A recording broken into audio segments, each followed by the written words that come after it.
Guys, welcome back to our channel guys. Ayan, magluluto ulit tayo ng isda. So, simpleng luto ng isda to guys. Ayan, samahan nyo ako at turuan ko kung paano kasimpleng lutuin tong isda na to. So, salmon fish. So, kilala nyo naman siguro yung isdang salmon fish guys.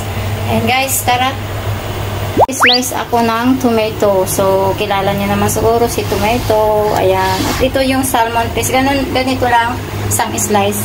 So, itong isang slice is kasya na sa amin sa aking employer kasi ihalo ko tong tomato. Ay, in-slice ako dito na ginger. So, para daw ang ginger daw, pag nag-preprito ka ng isda, lagyan mo daw ng ginger para hindi siya malansa. So, yun guys, ito mainit na yung ating kawali.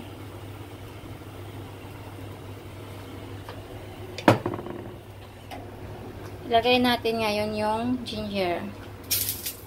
Yan.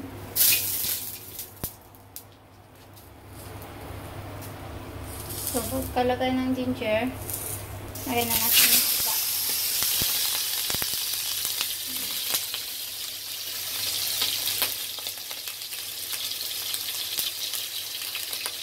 Prito natin ang ating salmon fish. Nabitak tayo ng isang itlog.